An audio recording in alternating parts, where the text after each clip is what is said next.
Otrā tipa cukura diabēts ir hroniska saslimšana, kas rodās, ja organisms nespēja saražot pietiekamā daudzumā insulīnu, jeb hormoni, kas kontrolē glikozes kvantumu asinīs. Un šādi saražotais insulīns netiek efektīvi izmantots. Šo stāvokli sauc par insulīna rezistenci, jeb nejūtību, un tā attīstās mēnešiem vai pat gadiem ilgi. Līdz ar ko cukura diabēts kā slimība ilgstoši var palikt neatklāta un nodarīt ļaunumu cilvēka organismam. Savukārt demence ir tādi galvas smadzeņu darbības traucējumi, kas izsauc pastāvīgu, progresējošu un daudzpusīgu kognitīvo spēju kritumu. Un abas šīs saslimšanas, cukura diabēts un demence, skar lielu cilvēku skaitu visā pasaulē. Hroniska glikēmija, jeb pārmērīgi augsts cukura līmenis asinīs, ir saistīts ar lielāku Alzheimera demences un vaskulāras demences attīstības risku, gan vispārējā populācijā, gan arī cilvēkiem, kuriem ir viegli kognitīvie traucējumi. Un tā kā kognitīvā novecošanās ir tāds nepārtraukti noritošs process, tad cilvēkiem ar otrā tipa cukura diabētu konstatē par 20 līdz pat 50% straujāku kognitīvo spēju pasliktināšanos, kuru veicināšanā lielu lomu spēlē cukura diabēts, sevišķi, ja diabēts ir sācies vidēja vecuma posmā, jeb 40-45 līdz 60-65 gadu vecumā. Un šodien tad parunāsim par kognitīviem traucējumiem, kas rodas cukura diabēta gadījumā. Esiet sveicināti atpakaļ manā kanālā. Mani sauc Anželika Gudraniece, esmu neiroloģe, un šeit mēs runājam par atmiņu, kognitīvajām funkcijām un smadzeņu veselību kopumā.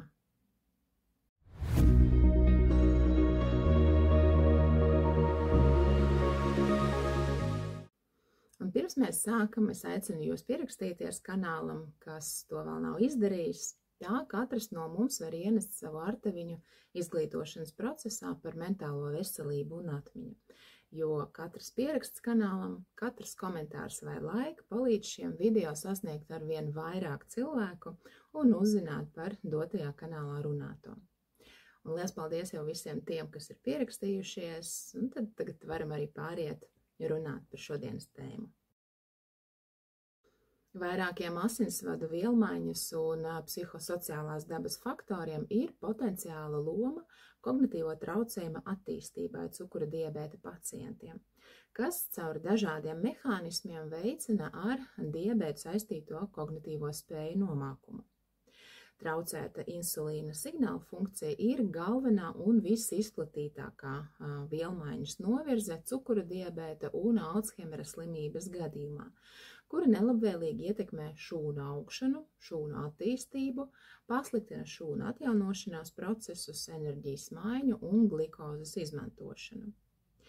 Insulīns ne tikai ietekmē glikozes līmeni asinīs, bet arī darbojās kā augšanas faktors uz dažādām organisma šūnām, tajā skaitā arī neironiem, palīdzot nervu šūniņām veidoties un augt, kas šīs procesi arī notiek visu mūsu mūža garumā.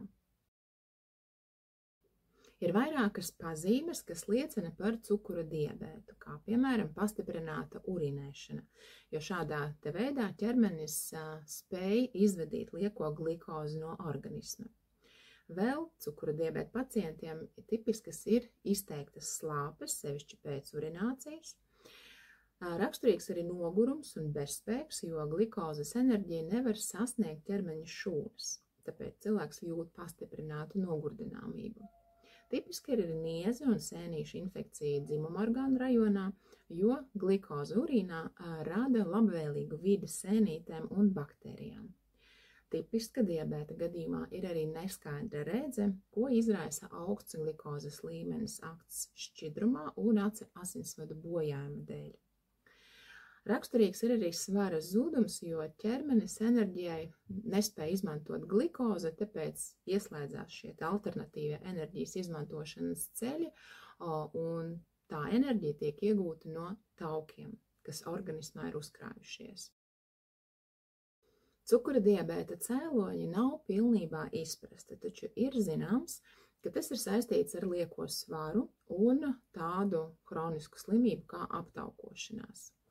Vēl risks uz cukura diabētu ir lielāks arī tiem cilvēkiem, kuriem ģimenes locekļiem kādam bija vai ir cukura diabēts, un līdz ar to ļoti svarīga loma ir dzīvesveida izvēlei gan uz šo te cukura diabēta vadīšanu, gan arī uz profilaksi.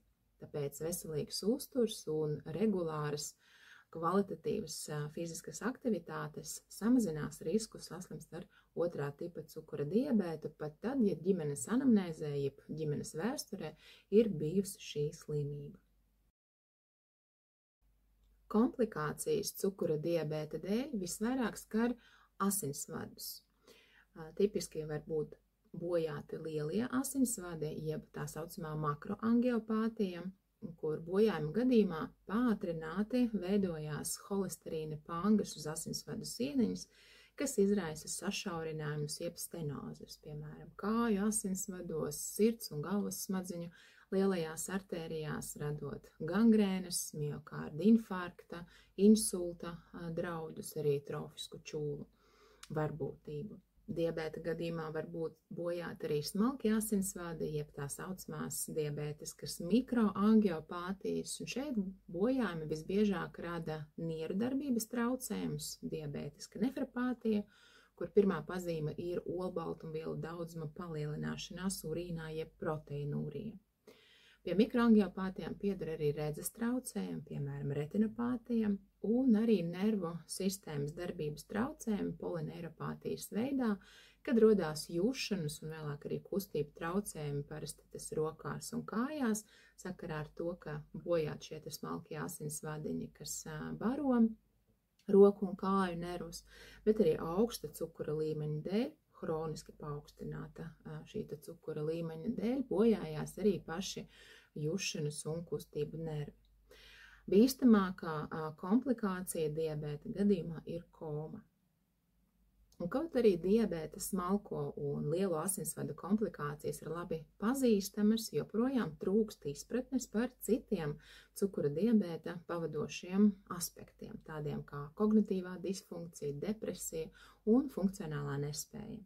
Un ir svarīgi saulaicīgi atklāt kognitīvos traucējumus šiem pacientiem, jo tās esamības gadījumā tiek nelabvēlīgi ietekmēta cukura diabēta slimnieka pašaprūpe un dzīves kvalitāte, kā arī tiek traucēta viņa līdzdalība diabēta ārstēšanā. Kognitīvai funkcijai izšķir vairākus domēnus jeb jomas. Tas ir atmiņa, mācīšanās, kompleksā uzmanība, mentālā elasticitāte, izpildu funkcijas, sociālā izziņa un valoda, un par tām šajā kanālā ir atsevišķais video, saitīt es pievienošu zemāk aprakstā, variet pāriet un iepazīties. Kognitīvo funkciju traucējumi izpaužās ar mazspēju kādā no šīm te kognitīvajām jomām, kas var variēt starp pacientiem un izpausties dažādā smaguma pakāpē, no viegliem līdz pat ļoti smagiem kognitīviem traucējumiem jeb demencei. Viegli kognitīvie traucējumi nevienmēr var apgrūtināt pacienta ikdienas dzīves kvalitāti, tāpēc kognitīvo spēju iespējamo novirzi ārstējošam ārstam būtu jāizvērtē jo īpaši rūpīgi. Cukura diabēta pacientiem izpildu funkcijas ir ārkārtīgi svarīgas, un izpildu funkcijas tā ir, piemēram, spēja plānot, analizēt, pieņemt lēmumus, izdarīt secinājumus, labot kļūdas un tam līdzīgi. Jo pateicoties izpildu funkcijām, ja tās ir labā līmenī, šie te pacienti spēja pareizi un sekmīgi izprast un risināt kompleksos uzdevumus. Un šajā terapijas griezumā tas būtu pareizi izvēlēties insulīna devu atbilstoši uzņemtam ogļhidrātu daudzumam, vai, piemēram, paredzēt fizisko aktivitāšu ietekmi uz glikēmijas līmeni, kā arī atpazīt un pienācīgi koriģēt hipoglikēmiju jeb zemu glikozes līmeni asinīs, ja tas ir iestājies. Paaugstinātam glikēmijas līmenim nediabēta vai prediabēta gadījumā ir saistība ar kognitīvo funkciju traucējumiem, kas ar vecumu vien pastiprinās sakarā ar to, ka cilvēkiem gados nomākto kognitīvo spēju dēļ glikēmijas kontrole vairs netiek pietiekoši efektīvi īstenota, un tā rezultātā attīstās hroniski paaugstināts glikozes līmenis asinīs jeb hiperglikēmija. Un vidēja vecuma gados, atgādinu, tie ir 40 līdz 60 gadu vecumā, cukura diabēta radītie galvas smadzeņu neatgriezeniskie bojājumi vēl pirms tiek uzsākta glikozu pazeminošā terapija, līdzīgi kā prediabēts vai slikta metabolā kompensācija un ilgāka cukura diabēta norise, visi šie palielina risku uz vēlīnā vecuma 60, 65 plus gadi kognitīvo traucējumu attīstību un sasaistās ar smagākiem šiem te traucējumiem. Es vēlos akcentēt, ka cukura diabēts ir neatkarīgs riska faktors demences attīstībai. Tā pacientiem ar 2. tipa cukura diabētu demences risks ir 1,5 vai 2,5 reizes lielāks nekā cilvēkiem bez cukura diabēta. Un parasti šiem slimniekiem ir traucētas izpildu funkcijas, mācīšanās, atmiņa, uzmanības un psihomotorie traucējumi. Runājot par 1. tipa cukura diabēta slimniekiem, tad viņu kognitīvo spēju pasliktināšanās varbūtība ir par 35 līdz 44% lielāka salīdzinot ar citādi veseliem cilvēkiem. Un 1. tipa cukura diabēta pacientiem pamatā pavainās mentālā elasticitāte, savukārt tādi procesi kā atmiņa un mācīšanās spējas ilgstoši paliek neskarti. 1. tipa cukura diabēta slimniekiem kognitīvo testu rezultāti ilgstoši saglabājas normas robežās, taču kopumā, ja salīdzina to ar vispārējo populāciju, tie ir nedaudz zemāki. Un kognitīvie traucējumi 1. tipa cukura diabēta pacientiem ilgstoši var pieturēties vienā pakāpē, līdz ar gadiem ieslēdzās kādi citi, jau ar vecumu saistītie faktori, un tad kognitīvie traucējumi var padziļināties. Kognitīvo spēju nomākuma riski 2. tipa cukura diabēta pacientiem ir saistāmi ar hiper- un hipoglikēmiju, proti paaugstinātu un pazeminātu cukura līmeni asinīs. Vēl saistīti arī ar kopējo iekaisumu, ar depresiju, smalko un lielu asinsvadu bojājumiem. Un šo te faktoru kumulatīvs efekts uz vaskulāriem jeb asinsvadu procesiem ar laiku mazina slieksni, kad novecojošās galvas smadzenēs sāk izpausties kognitīvās sfēras traucējumi jau neiroloģisku procesu dēļ. Tās struktūrālās izmaiņas galvas smadzenēs magnetiskās rezonanses izmeklējumos, kas pacientiem ar 1. tipa cukura diabētu ir pēc 30 gadu slimības perioda, slimniekiem ar 2. tipa cukura diabētu novērotas jau pēc 7 slimošanas gadiem.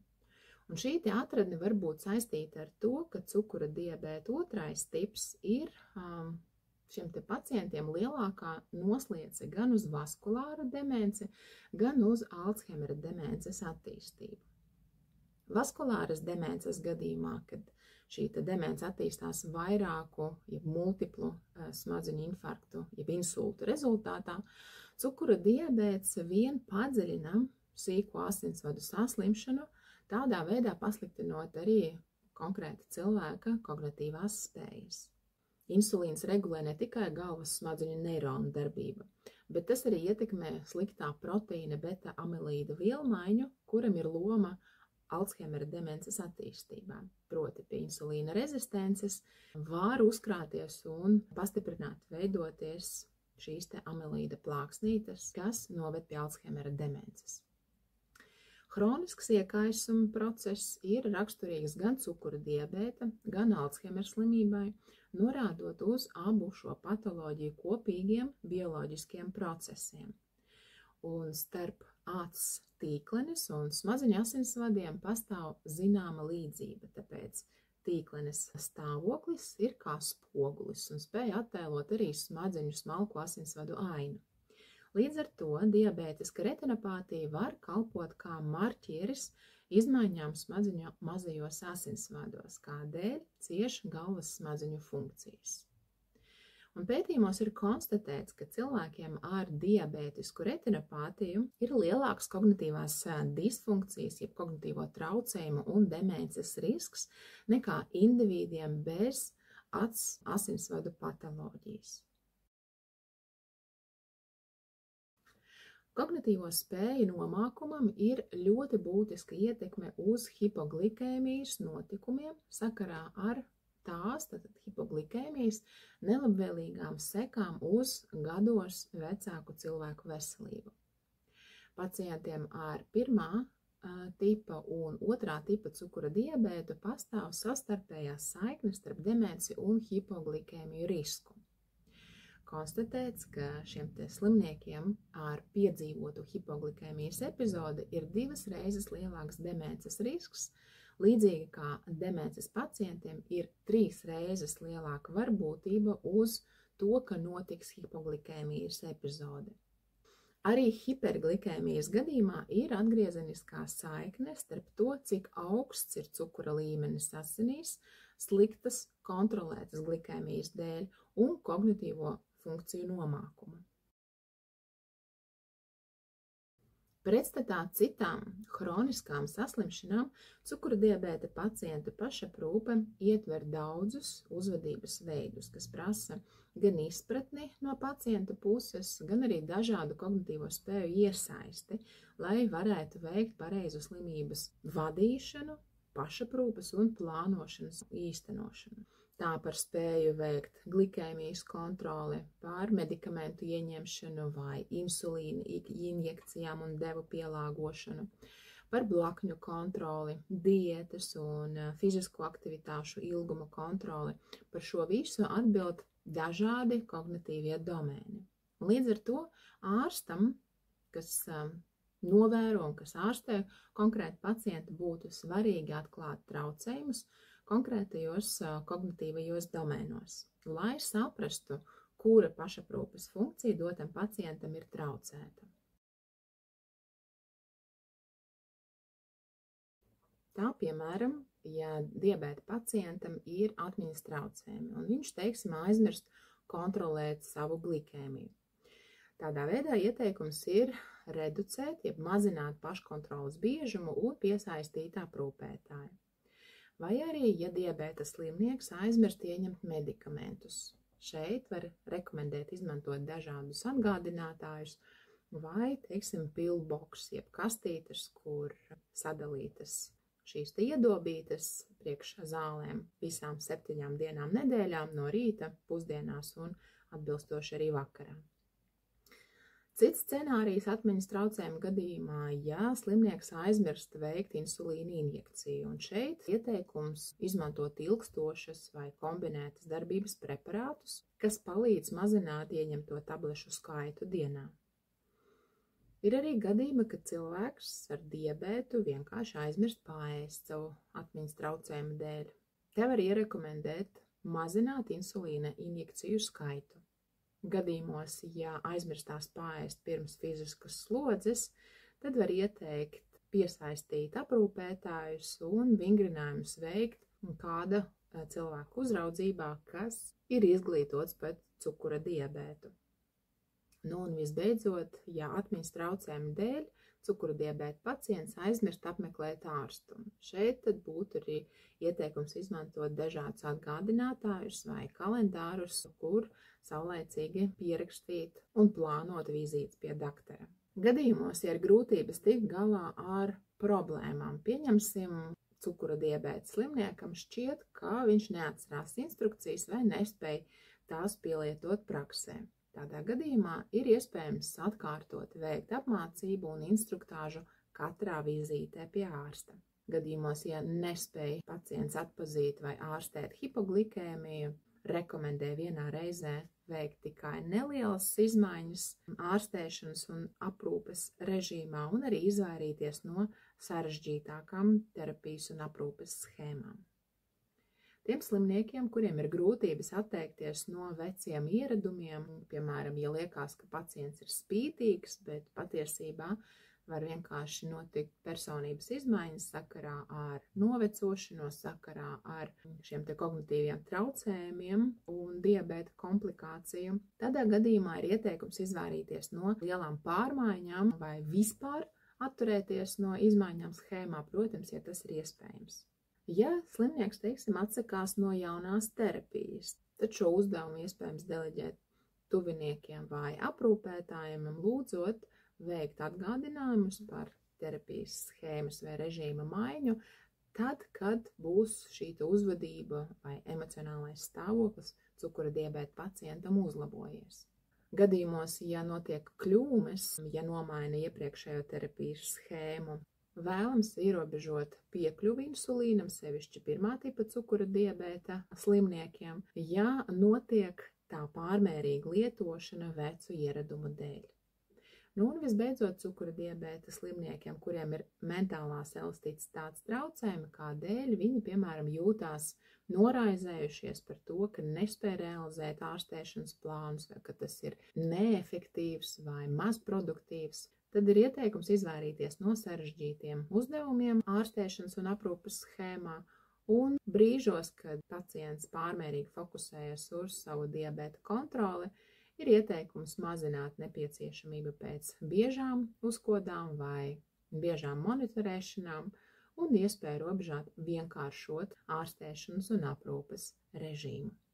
Cukura diabēta slimniekiem ar atmiņas traucējumiem var aizmirsties injicēt kārtējo insulīna devu, vai var piemirsties ieņemt medikamentu vai iešpricēt insulīnu saulaicīgi vai laicīgi arī paēst. Un parasti pacientiem ar izpildu funkciju traucējumiem ir saglabāta darba atmiņa, un viņi ir spējīgi atcerēties dotās instrukcijas, taču viņiem ir grūti mainīt savus ieradumus un pieturēties pie jaunā uzvedības modeļa. Tā, piemēram, novirzes izpildu funkcijās var tikt nepareizi traktētas kā pacientu nolaidība, kad patiesībā sniegtās rekomendācijas gluži vienkārši netiek integrētas slimnieka ikdienā caur mehānisko atmiņu. Jeb citiem vārdiem sakot, netiek izstrādāts jauns ieradums. Vēl slimnieki ar kognitīvo disfunkciju, kuri lieto insulīnu, biežāk nezinās, kā rīkoties hipoglikēmijas gadījumā vai kā pielāgot preparātu. Arī pacienti ar samazināto mentālo elasticitāti un informācijas apstrādes ātrumu, kas ir gausāka, var veiksmīgi tikt galā ar vienkāršu pašaprūpes režīmu, bet nespēt realizēt ieteikto režīmu, ja tas ir pārāk sarežģīts. Arī pacienti gados, kuriem paralēli ir kognitīvo procesu nomākums, ir mazāk spējīgi iesaistīties diabēta pašaprūpē un glikozes līmeņa kontrolē nekā attiecīgā vecuma indivīda bez cukura diabēta. Esošās ar vecumu un vai diabētu saistītās blakus slimības rada papildus nelabvēlīgo slogu uz kognitīvo produktivitāti un pacienta pašaprūpi. Piemēram, depresija veicina diabēta izraisīto kognitīvo spēju pasliktināšanos otrā tipa diabēta slimniekiem un neatkarīgi mazina arī motivāciju veikt slimības paškontroli. Diabēta pacientiem ar depresiju ir gausāka uzmanība un lēnāka kognitīvo procesu norises ātrumi, salīdzinājumā ar diabēta pacientiem, kuriem depresijas nav. Lielā pētījumā pierādīts, ka diabēta pacientiem, kurus skārusi depresija, par 100% pieauga demences risks 3 līdz 5 nākošo gadu periodā, salīdzinot ar diabēta slimnieku populāciju, kuriem nav demences. Redzes un vai dzirdes traucējumi, kā arī fiziskā nespēja vai hroniskas jebkāda veida sāpes, pat vieglā pakāpē, pie esošiem kognitīviem traucējumiem var radīt pacienta pašaprūpes grūtības.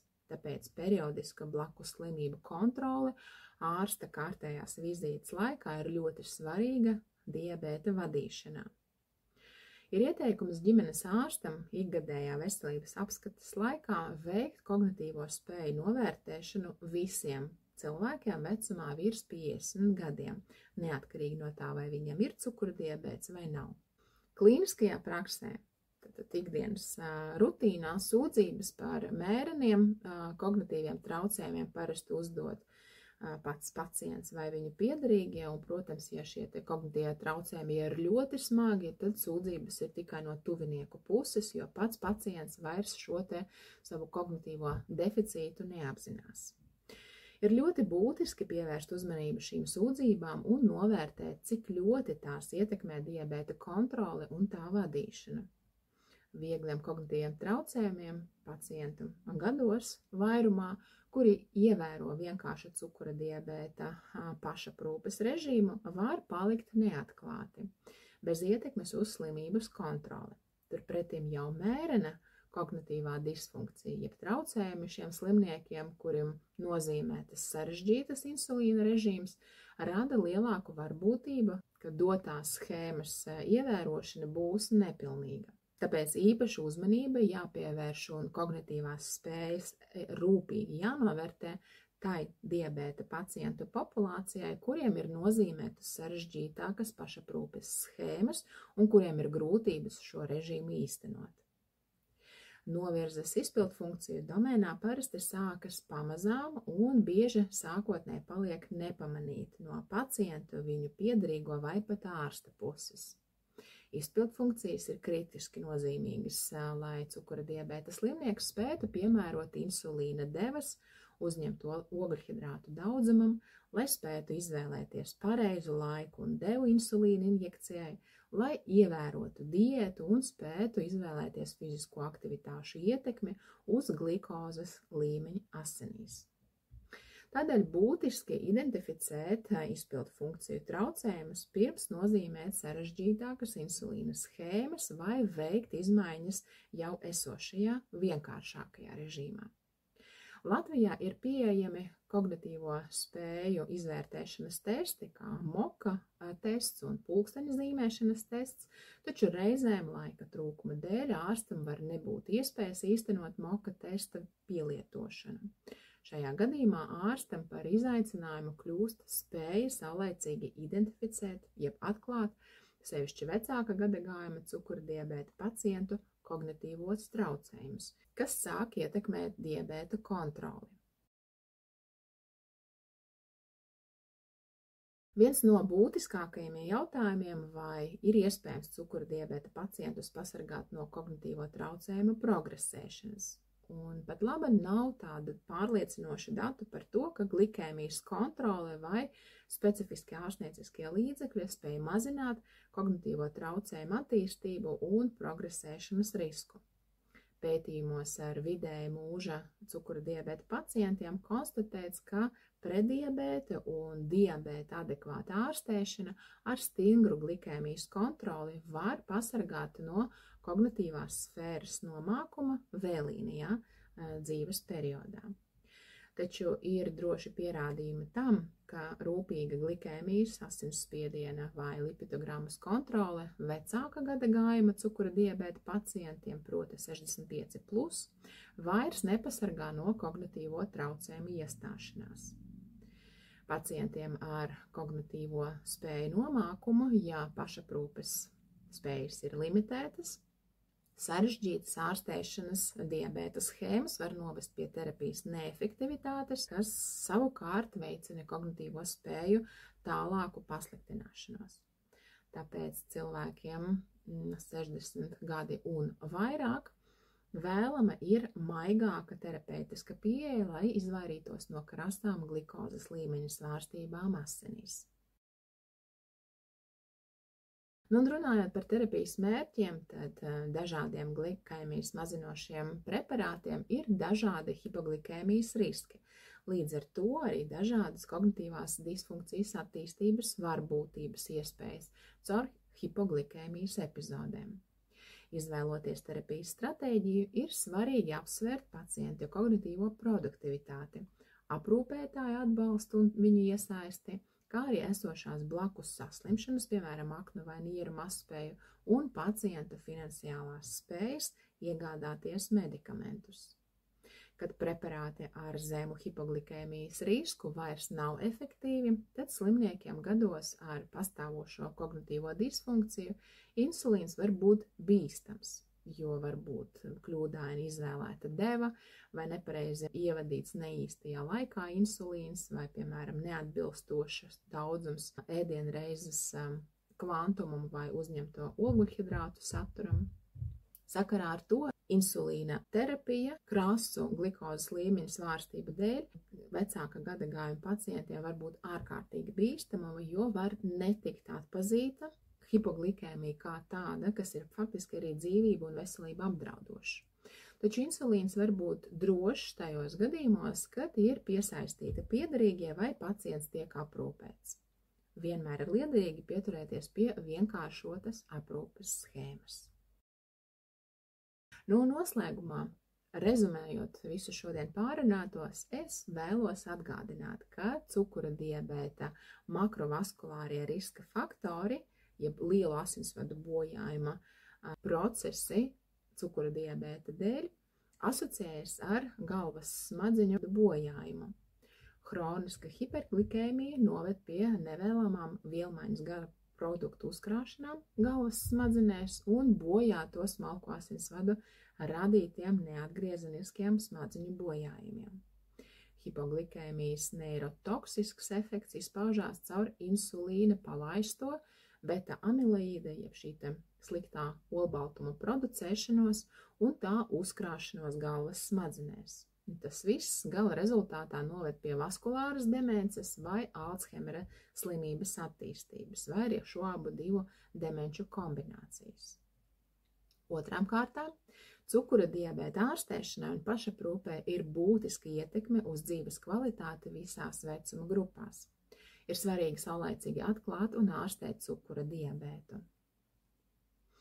Trešām kārtām, runājot par blakus slimībām, tā skaitā depresijas, hronisku sāpju, redzes un dzirdes traucējumu kontrole, ir ļoti būtiska, lai varētu panākt labu cukura diabēta kontroli.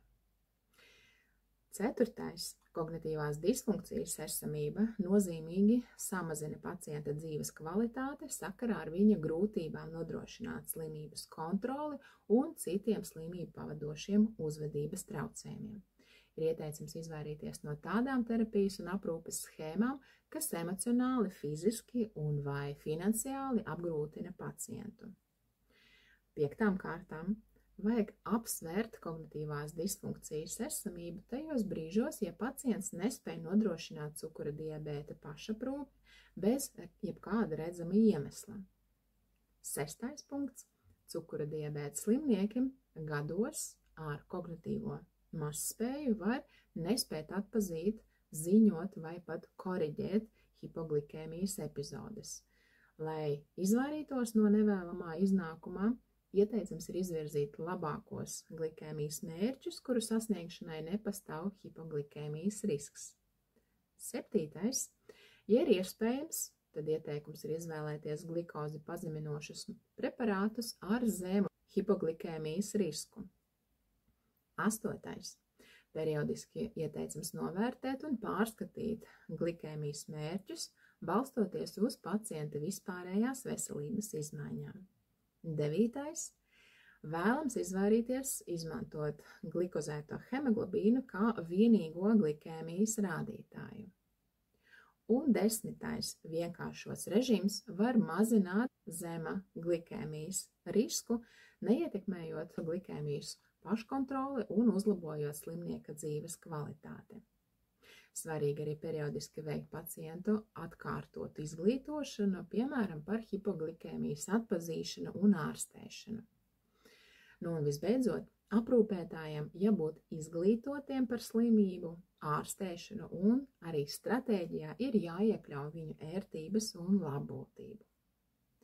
Man tas šodien ir viss. Paldies, ka pavadījāt doto laiku kopā ar mani.